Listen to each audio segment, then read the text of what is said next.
सुप्रभात विद्यार्थियों। आज हम कक्षा 10 में 3.5 इस प्रश्नावली को देख रहे हैं और इसका चौथा प्रश्न का हमने एक देख लिया था और उसी का जो अगला प्रश्न है आपका दूसरा वाला वो आप लोगों ने देखना है होमवर्क से। और आज हम तीसरा देख रहे हैं इसका। और ये प्रश्न इस प्रकार से है कि एक विद्यार्थी है, वो एग्जाम देता है और एग्जाम में यदि उसे ठीक उत्तर के लिए मिले आपका 3 नंबर, ठीक है, और गलत के लिए उसका एक कट गया, तो वो 40 नंबर क्या करता है, ले आता है। और यदि सही उसके उत्तर के लिए उसको मिल गया आपका 4 नंबर, ठीक है, और गलत के लिए उसके उसके आपका 2 कट गए, तो वो 50 नंबर ले आता है। तो ये ज्ञात करना है कि उस एग्ज़ाम में टोटल जो प्रश्न हैं वो आपका कितने हैं, ये ज्ञात करना है। तो इसके लिए हम देखते हैं इसका हल।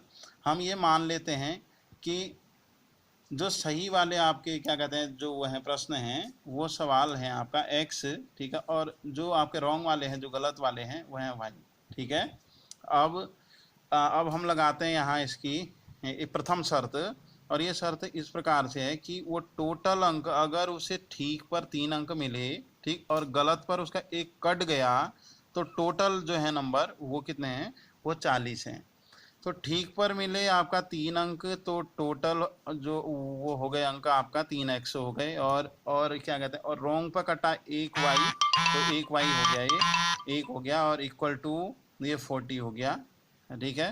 तो इस 40 को हम LHS में ले आए, यहाँ आया LHS में, तो यहाँ की ऋणात्मक हो गया, तो इक्वेशन बन गई 3x less Y less 40 equal 0, ठीक है। अब हम लगाते हैं हम दूसरी शर्त। अगर उसे ठीक मतलब उस पर आपका प्रश्न पे 4 अंक मिले और जो उसका वो था रॉन्ग था, गलत था, उस पर कटे 2, तो उससे टोटल जो वो है उसके अंक वो आपका हो गए 50। तो इसके लिए ठीक पे मिले हैं 4 अंक, तो 4x हो गया, ठीक, और गलत पे 2 कटे हैं, तो ये हो गया आपका 2y इक्वल टू कुल जो है आपका नंबर वो है आपके क्या कहते हैं, ये 50 हैं। तो अब इस 50 को कहाँ ले जाएंगे, LHS में ले जाएंगे, यहाँ जाएगा तो आपका ऋणात्मक हो जाएगा, हो गया 4x less 2y less 50 equal 0। अब वज्र गुणन से कर देना है इसको हमने हल। तो इक्वेशन है ये हो गई दोनों। अब आगे करते हैं हल वज्र गुणन से। अब हल करने के लिए आगे हम x लिख लेते हैं और इक्वल का एक चिन्ह लगा लेते हैं, फिर लिख लेते हैं आपका y, और फिर लिख लेते हैं एक इक्वल का चिन्ह लगा करके। अब जो इनके क्या है, जो आपका जो गुणांक है, यहाँ b1 का मान रख देते हैं, यहाँ b2 का, ये c1 ये c2, फिर c1 c2 यहाँ रख के a1 और a2, यहाँ a1 a2, और यहाँ रख के ये आपका हो गया आपका b1 और b2, ठीक है। अब करते हैं क्रॉस मल्टीप्लाई। इस 50 की 1 से करेंगे तो यही रहेगा 50, और इन दोनों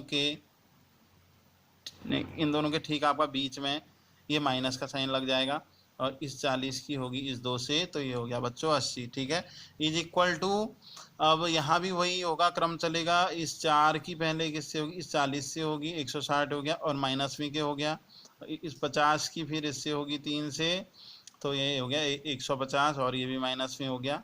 और यहाँ भी वही क्रम चला, 3 दूनी 6, और 6 माइनस में, 4 एकम 4, 4 भी माइनस में। आगे हल करा इन्हें, तो ये भी आपका प्लस का है। 80 किसका है, 80 ऋणात्मक है, तो इस ऋण 80 में से क्या आपका ये यहाँ 50, तो 30 ऋणात्मक आ गया।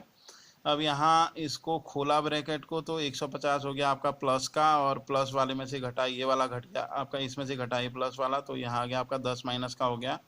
और इसी प्रकार से यहाँ 1/2 माइनस का हो गया। अब इनकी अचर पदों से क्या कर दी, एक एक चरों की आपकी तुलना कर दी।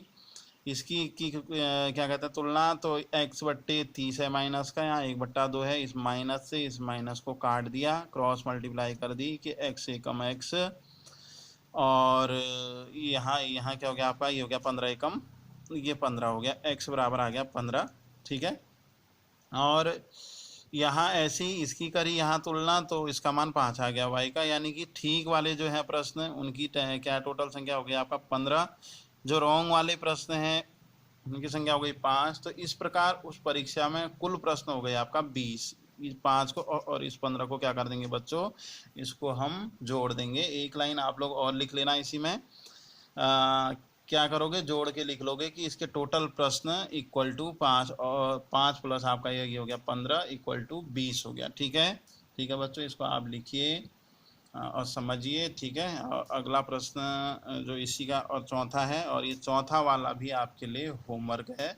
तो आज 2 प्रश्न आपको दे दिए हैं, इसी का जो दूसरा वाला है वो, और ये चौथा वाला, ठीक है। और इसके बाद वाले फिर हम देखेंगे। ओके बच्चों, थैंक्स।